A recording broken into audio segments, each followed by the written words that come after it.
Hello, this is the video for week 2 of Online Band at RCMS. In week 1, we all set up a Smart Music account. In week 2, we're going to learn how to use that. We're going to have 2 very easy assignments. Number 1 is to submit a recording of you playing Mary Had a Little Lamb, which is number 14 in the Yellow Book. And number 2 is just to explore Smart Music and see what your different options are. Maybe find some other music to play. If you had a hard time getting an account for Smart Music and you were unable to do that, then you need to text me or email me and I'll come up with alternate assignments for you. If you could get onto this, then this week we're going to learn just how to get the microphones to work and the speakers to work and all that. And if you have any problems with this during the week, I also want you to get a hold of me, text or email, and we will try to problem solve. At the end of the week, if you're still not able to do it, that's okay. We'll just do some other stuff with you. Also, if you would like to take some online lessons with me, just like the lessons that we have at school, only they're going to be over the computer, feel free to do that. It's on the Lessons tab of the website. Those are completely optional. We can pass off points during that time, or I can answer questions. We might just spend the whole 20 minutes talking about how to use Smart Music, something like that. Whatever that you need to help you, I'm here to do that. Totally optional. All right, let's take a look at this site and see what some of the options are on it. We're at smartmusic.com, and it's going to ask to log in. And it's going to also ask if you want the new Smart Music or the classic Smart Music. Click over here on the new Smart Music. Just click on the picture there. And it'll ask you for your login information if you're not already logged on. If you've forgotten your password, just click that and it'll email me and I'll set it back up and I'll email you and tell you what it is. So I'm logging in. And at this point, I'm going to take my phone or my camera off the pedestal so I can zoom in a little bit. All right. If you don't see a page that looks like the home page here, then what you can do is you can click up on the home button. It'll always bring you back to this page. At this point, everybody should have an assignment that says 14 rolling along from Essential Elements 2000 for book 1. That's your yellow book. And it's due by Friday at 3 o'clock. That'll give me time over the weekend to give any feedback. Mine says redo because I've already done it once. But yours will say something different. You'll click on it. And it's going to say that you have some instructions for your assignment. General instructions, I'll let you read that, but basically it says this is going to help you learn how to do this. Have it done by Friday. Click on close.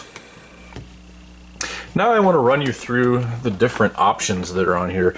You can get started right away just by pushing play, and it'll play this song for you.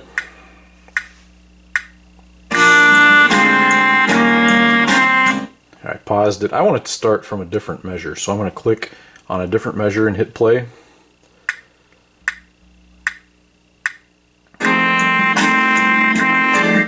Or perhaps I want to know what a fingering for a note is. This is trumpet music, by the way, but if I click on it, it'll show me the fingering for the trumpet up there at the top. And it'll even play that note for me if I don't know what it sounds like or if I'm playing the right note, just by clicking on that button. Now you might want to speed it up or slow it down. That's what this is over here, the tempo. The larger the number, the faster it's going to go. So say you want to take it quite a bit faster than what we just did. You could even type in a number there if you wanted to, but this is going to be fairly fast.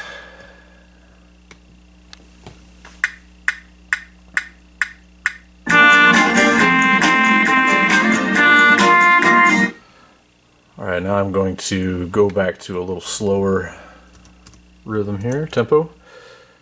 Okay. Now there's some other options on the way that this is going to sound. The accompaniment means the background track. If I click on that speaker, we will no longer hear the background when we play it back. To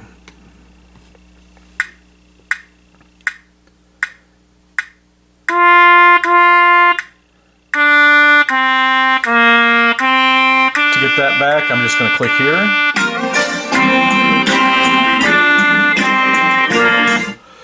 Going back to the beginning, perhaps all you want to hear is the background. You don't want to hear your part.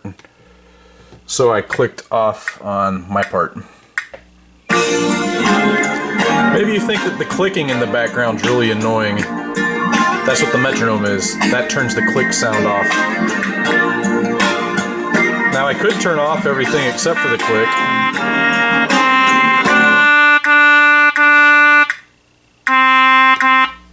And then all you're hearing is the click, and you can play along with it that way. So there's a lot of different ways that you can do this. And finally, I want to show you, don't worry about that thing that says no swing, just keep it on no swing. I want to show you something up here about the display. Some people think that selected area right there is just really annoying. So if I click on display, it'll give me some options. I can use a beat cursor like I have right now, where every beat it advances. You could change that to flow cursor, and I'll show you what that looks like. I think this is a little easier to follow.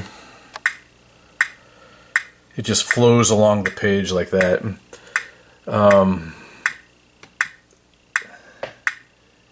Note cursor just goes from note to note, which if you have 8th notes or 16th notes in there, you'll see what that actually means. And then no cursor, you may like that best, because then you don't have to follow that thing all over the place. Alright, I'm going to set up a loop. Perhaps a song is really hard, and what you want to do is just practice a couple of measures at a time.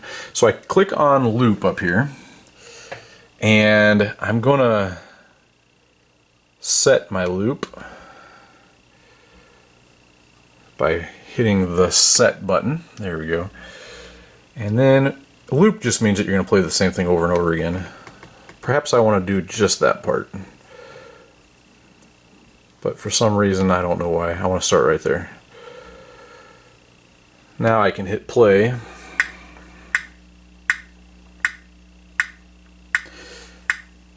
And you can see that it's just doing this part over and over again. And then it's going to count back off, and you're going to do that again. Alright, so if you have a longer song, that could be useful. And you can even make it stop the count off between loops, and I'll show you what that means.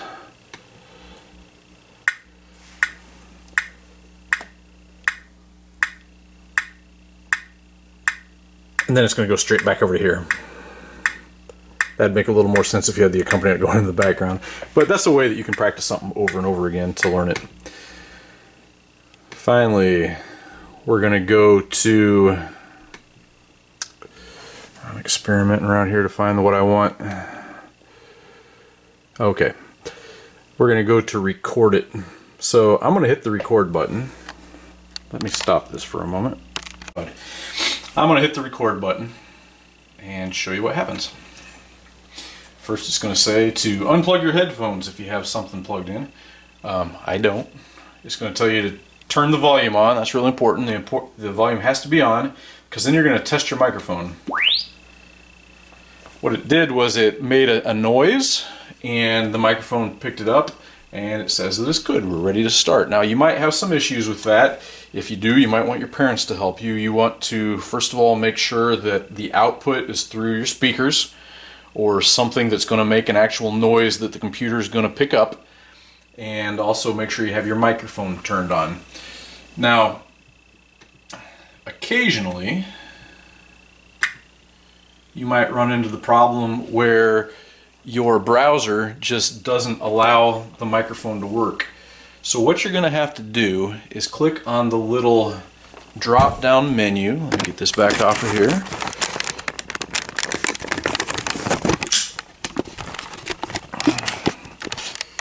Click on the little drop down menu that happens whenever you click on the lock, and there will be a thing here that says microphone.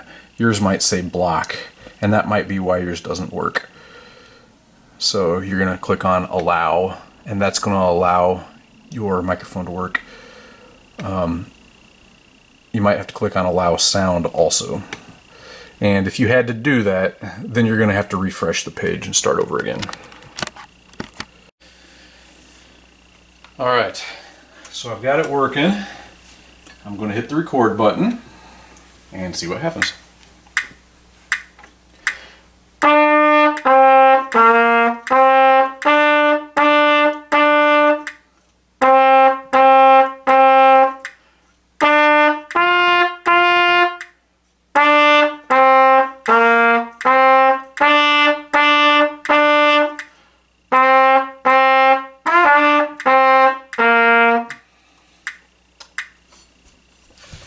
And as I played, every single note turned green because I played everything exactly perfectly.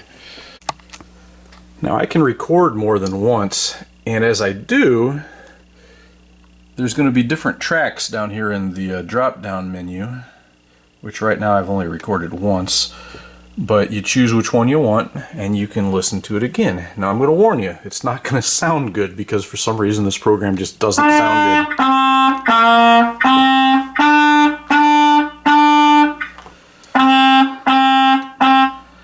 Something else I want to warn you about. A lot of times you might play the right thing and the notes might turn up red. It doesn't do a great job of hearing you. In fact, I was expecting something to turn up red. Usually it turns up red even if I play everything right. That's alright. If you have what you want, you can go ahead and hit submit and I will get it and that will be the end of it. But I want to change my settings here and I want to hear my part and I want to hear the background. And I want to do this one more time so you can hear it with those. What you're going to find out is it doesn't sound near as good when I play it back if I have the background playing. I'll show you. Oops, I gotta put it to the right spot. There we go.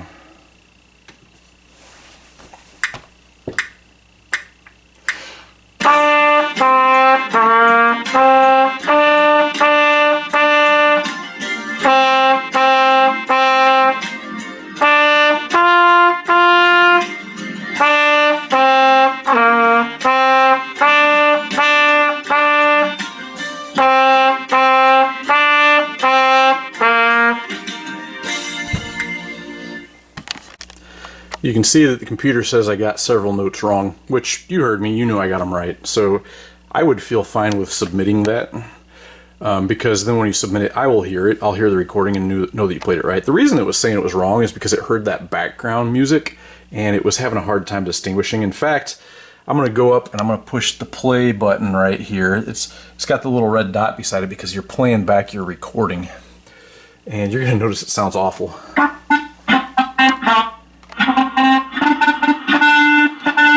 That is totally normal if you're recording with background music playing. Now there is a way around that. You can plug in headphones.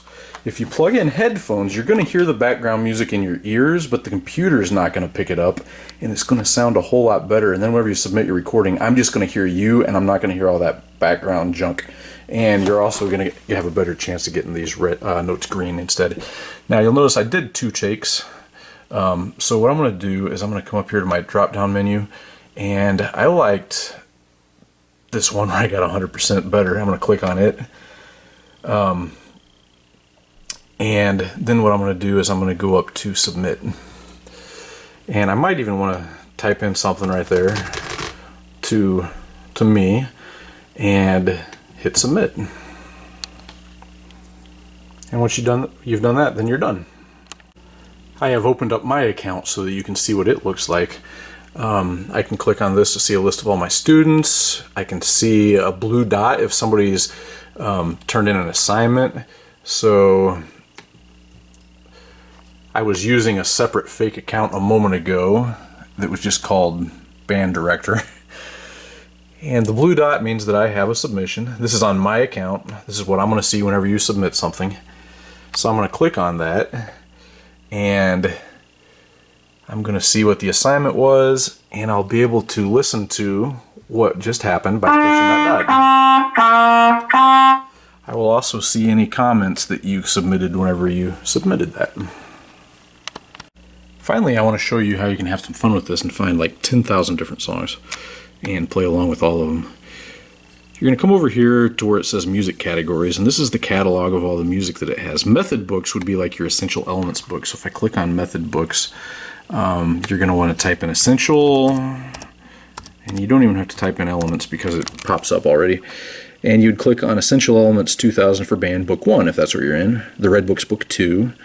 Book 3 would be the one that some of you that are on rank 8, 9, and 10 would be in. And you just click on that and you go to the assignment that you need to play. And it won't have a submit button because it's not an assignment, but it will have a record button and a save button. It saves it to your computer. You can email those things to me if you're wanting to pass something off that way. Now, you wouldn't have to use Smart Music if you wanted to do that. You could just save a recording of yourself with your phone and send it to me, however you want to do it. All right, I'm going to go over here to the side, which is a search bar, and I'm going to clear it. And we have some criteria. I'm going to go to Band and Orchestra, Concert Band, because that's what we are. We're a concert band. And then I can choose the difficulty. Beginner would be 6th grade music.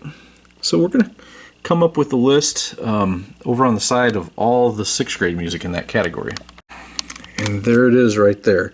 There is tons and tons of this. I could even search for some songs if I wanted to. Now, Dragonfire is in here. If I clicked on Dragonfire, I could play along with Dragonfire. A lot of the stuff that's in your book is in here. If you want to go to the difficulty of advanced, you could see some professional music and play along with it. I'm going to clear my search up here. And you're going to find that a lot of the band music that we do is on here.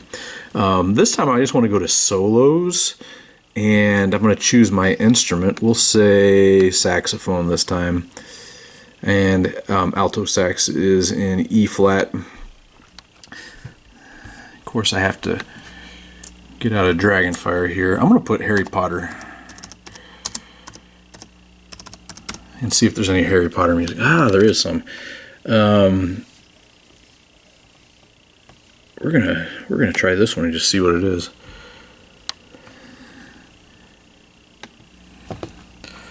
Now, if you want to change instruments, you just click on this little button right there, but we're going to keep it on alto sax. Oops, you're not going to have an assign button. That's for teachers only. Open. Movement means what song would you like? How about Hedwig's theme? Hedwig's theme, I'm sorry. Open.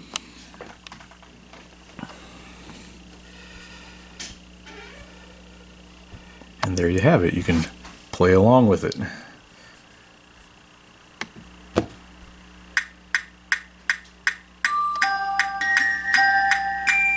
You're going to find just about anything that you want on here. That's it for this week. Just let me know if you have any questions through text or email. Let me know if you want to have a lesson. Have fun with it. And submit Mary Had a Little Lamb to me, number 14.